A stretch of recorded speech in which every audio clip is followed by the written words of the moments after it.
গণমাধ্যম সংস্কার কমিশন অন্তর্বর্তী সরকারের প্রধান উপদেষ্টা অধ্যাপক ডক্টর মোহাম্মদ ইউনূসের কাছে তাদের প্রতিবেদন জমা দিয়েছে। গণমাধ্যমকে ঢেলে সাজাতে প্রতিবেদনে ২০ দফা সুপারিশ করেছে কমিশন। ২২ মার্চ দুপুর ১২টায় রাষ্ট্রীয় অতিথি ভবন যমুনায় কমিশনের সদস্যরা এ প্রতিবেদন জমা দেন। এরপর সাংবাদিকদের সাথে কমিশনের পক্ষ থেকে দেওয়া সুপারিশমালা নিয়ে সাংবাদিকদের ব্রিফ করেন কমিশন প্রধান কামাল আহমেদ। গণমাধ্যমের যে বর্তমান বাস্তব অবস্থা, এই বাস্তব অবস্থা একদিনের সৃষ্টি না, এটা গণমাধ্যমের দীর্ঘদিনের যে প্রক্রিয়া পরিবর্তন, সেই পরিবর্তনের মধ্য দিয়ে এসছে। দীর্ঘদিন ধরে যে চর্চাগুলো হয়ে আসছে, সেই চর্চাগুলোর ক্রমাবনতির পরিণতিতে আজকে গণমাধ্যমের পরিস্থিতি এক ধরনের সংকটের মধ্যে, এবং সংবাদ মাধ্যমের স্বাধীনতা, সাংবাদিকদের স্বাধীনতা একেবারেই সংকটের মধ্যে পড়ে গিয়েছিল। তো সেই বাস্তবতায় আমরা মোটামুটি একটা ইতিহাস পর্যালোচনা করেছি, এবং ইতিহাস পর্যালোচনা করে সেই ইতিহাস থেকে শিক্ষা নেওয়ার চেষ্টা করেছি যে কোথায় কোথায় ত্রুটি ছিল, কী কী কারণে ত্রুটি ছিল, এবং সেই ত্রুটিগুলো দূর করার সেরা উপায় কী হতে পারে। আমরা সংবাদ মাধ্যমের, গণমাধ্যম বলতে টেলিভিশন, রেডিও, সংবাদপত্র, অনলাইন সবগুলোরই বিষয় আমরা বিবেচনা করে দেখেছি। এদের প্রত্যেকের সমস্যা একরকম নয়, এক একজনের এক এক রকম সমস্যা, কিন্তু সাংবাদিকতার সমস্যা সব ক্ষেত্রেই একরকম। টেলিভিশনের সাংবাদিকেরও যে সমস্যা, পত্রিকার সাংবাদিকেরও সেই সমস্যা, অনলাইনের সাংবাদিকেরও সেই সমস্যা। সুতরাং সাংবাদিকতার সমস্যা, সেটাকে আমরা চিহ্নিত করার চেষ্টা করেছি, সেটা মোকাবেলা করার উপায় কী হতে পারে সেটা আমরা এক্সপ্লোর করেছি। গণমাধ্যম সংস্কার কমিশনের প্রতিবেদনে দেখা যায়, গণমাধ্যমের মালিকানা বিষয়ে বেশ কিছু সুপারিশ করেছে কমিশন। গণমাধ্যমের কেন্দ্রীকরণ রোধে ব্যবস্থা গ্রহণের উপর জোর দিয়েছে কমিশন। এই সমস্যা নিরসনে এক উদ্যোক্তার একাধিক গণমাধ্যম নয় নীতি একটি কার্যকরী পদক্ষেপ হতে পারে বলেও জানিয়েছে কমিশন। পাশাপাশি ছোট আকারের মিডিয়া কোম্পানিতে কর্মীদের শেয়ার দেওয়া বাধ্যতামূলক করা যেতে পারে বলে সুপারিশ করেছে কমিশন।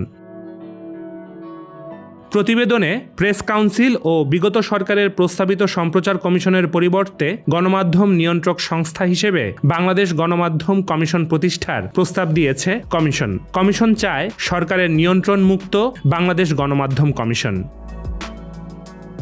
প্রতিবেদনে সাংবাদিকতা সুরক্ষা আইনের একটি খসড়া সংযুক্ত করে সেটা জারির প্রস্তাব দিয়েছে কমিশন। পাশাপাশি সাংবাদিকতার স্বাধীনতার জন্য সংবিধানের ৩৯ অনুচ্ছেদের সংশোধনের সুপারিশ করেছে কমিশন।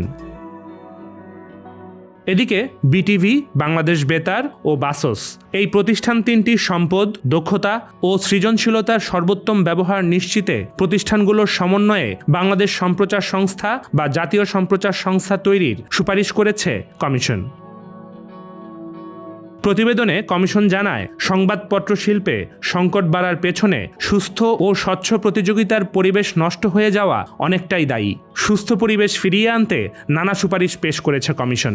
কমিশন মনে করে, ইংরেজি সংবাদপত্রের জন্য সরকারি বিজ্ঞাপন হার নির্ধারণে বাংলা পত্রিকার সঙ্গে প্রচার সংখ্যা তুলনীয় নয়। তাই ইংরেজি পত্রিকার সর্বোচ্চ ও সর্বনিম্ন বিজ্ঞাপনের মূল্যহার যৌক্তিকীকরণের সুপারিশ করে কমিশন।